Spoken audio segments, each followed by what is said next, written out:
ओम नमः शिवाय। हम लोग सुन रहे हैं श्री शिव महापुराण रुद्र संहिता पार्वती खंड अध्याय 28 का। आज है तृतीय दिन का श्लोक पठन अर्थ पठन।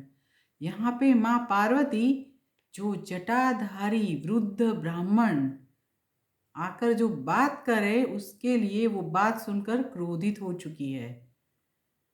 वो शिव तत्व बता रही है, परंतु उनको ये नहीं पता है कि जो जटाधारी ब्राह्मण है वही शिव है। यहाँ पर शिव जी माँ पार्वती की परीक्षा लेने के लिए आए हैं। आइए सुनते हैं। ओम श्री गणेशाय नमः। ओम सरस्वत्यै नमः। ओम श्री सद्गुरुदेवेभ्यो नमः। ओम श्री स्कंद सहित उमा महेश्वराभ्याम नमः। ओम नमः शिवाय। यहाँ पर माँ पार्वती जो बोल रही थी, जो मैंने बताया था कल आपको, उसमें से थोड़ा सा आपको अंश बता देती हूँ। माँ पार्वती बोली थी कि यद्यपि समस्त मंगल उन शिव जी की सेवा नहीं करते, अर्थात वे मंगल वेश धारण नहीं करते, तो भी उनके स्मरण मात्र से ही पुरुष का मंगल होता है।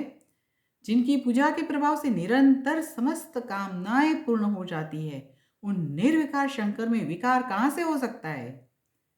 जिसके मुख से शिव यह मंगल नाम निरंतर निकलता है, उस पुरुष के दर्शन मात्र से ही दूसरे प्राणी सदा पवित्र हो जाते हैं। उससे आगे आज का श्लोक पठन। यद्यपूतं भवेद्भस्म चितायाश्च त्वयोदितं नित्यं अस्यांगं देवैः शिरोभिः धार्यते कथम। हे ब्रह्मचारिण, माँ पार्वती जटाधारी वृद्ध ब्राह्मण को बोल रही है, हे ब्रह्मचारिण, जैसा आपने कहा है, जैसा आपने कहा है कि चिता की भस्म अपवित्र होती है, तो देवगण उनके अंग में शोभित भस्म सिर पर नित्य क्यों धारण करते हैं? यो देवो जगतां कर्ता भर्ता हर्ता गुणान्वितः निर्गुणः शिवसंज्ञश्च सविज्ञेयः कथं भवेत्? अगुणं ब्रह्मणो रूपं शिवस्य परमात्मनः तत्कथं हि विजानन्ति त्वादृशाः तद्बहिर्मुखाः। जो देव जगत का कर्ता भर्ता तथा हर्ता है, गुणों से संयुक्त है, निर्गुण तथा शिव है, उसे कोई किस प्रकार जान सकता है? ब्रह्म स्वरूप परमात्मा शिव जी का रूप सदा निर्गुण है, अतः आपके सदृश शिवद्रोही उन्हें किस प्रकार जान सकते हैं? दूराचाराश्च पापाश्च वेदेभ्यो ये विनिर्गताः तत्त्वं ते नैव जानन्ति शिवस्यागुणरूपिणः। जो दुराचारी महापापी वेद, जो दुराचारी महापापी वेद एवं देवता से विमुख है, वेद एवं देवता से विमुख है, वे निर्गुण रूप वाले शिव के तत्व को नहीं जान सकते।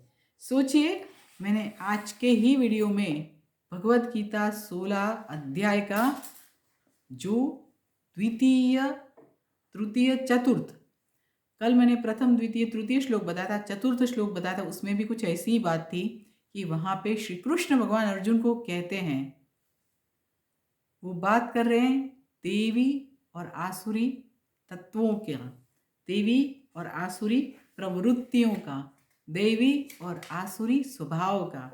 उसमें बताते हैं कि दंभ, दर्प, अभिमान, क्रोध, कठोरता और अज्ञान ये आसुरी प्रकृति वाले मनुष्य के गुण है। दंभो दर्पो अभिमानश्च क्रोधः पारुष्यमेव च अज्ञानम चाभिजातस्य पार्थ संपदम आसुरीम।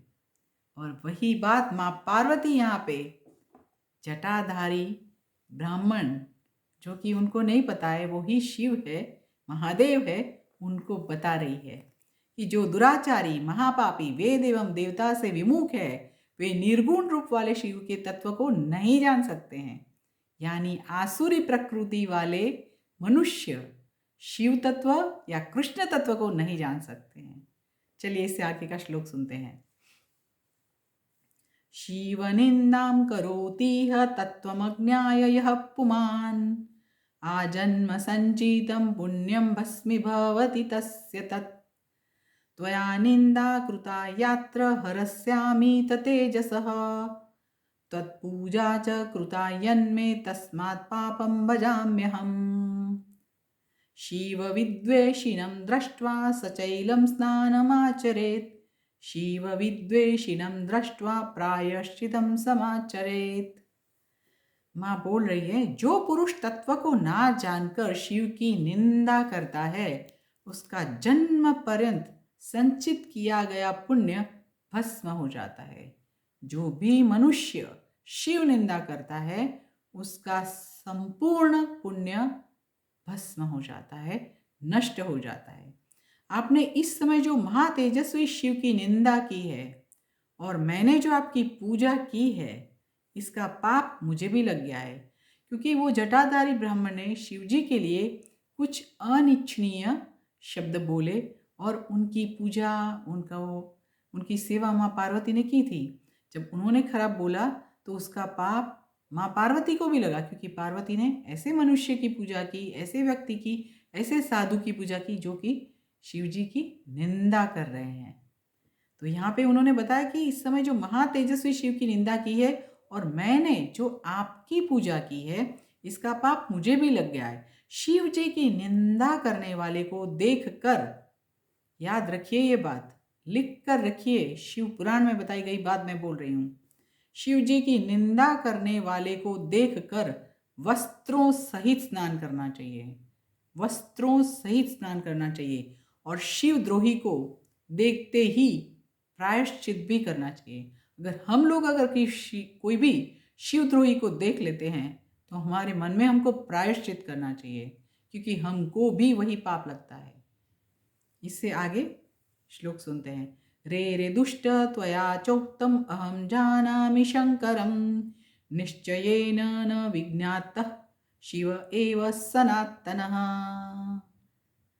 विज्ञातः शिव एव सनातनः। यथा तथा भवेद्रुद्रो यथा वा बहुरूपवान् ममाभीष्टतमो नित्यं निर्विकारी सतां प्रियः। अरे दुष्ट, माँ पार्वती शिव जी को ही बोल रही है, परंतु वो जटाधारी ब्राह्मण के रूप में है। अरे दुष्ट, तुमने जो कहा कि मैं शिव को जानता हूँ, तुम्हें तो निश्चित रूप से सनातन शिव जी का कुछ भी ज्ञान नहीं है। वे रुद्र चाहे किसी भी स्वरूप वाले हो, रूपवान हो अथवा अरूपी हो, वे सज्जनों के प्रिय निर्विकारी प्रभु मेरे तो सर्वस्व है और मुझे अत्यंत प्रिय है। विष्णु ब्रह्मापि न समस्तस्य क्वापि महात्मनः कुतो अन्ये निर्जराद्याश्च कालादीना सदैव ते। उन महात्मा सदाशिव की ब्रह्मा विष्णु भी, उन महात्मा सदाशिव की ब्रह्मा विष्णु भी किसी प्रकार समता नहीं कर सकते। फिर जो सर्वदा काल के अधीन अन्य देवता आदि है, वे किस प्रकार उनकी समता कर सकते हैं? बात तो सही है। सोचिए, सुनिए, हर दिन शिव पुराण सुनिए। ये शिव पुराण मैं हमारे लिए रख रही हूँ, आपके लिए और मेरे लिए। सुनते रहें, शेयर करते रहें। चलिए बोलिए, ओम नमः शिवाय, ओम नमः शिवाय, ओम नमः शिवाय। हर हर महादेव।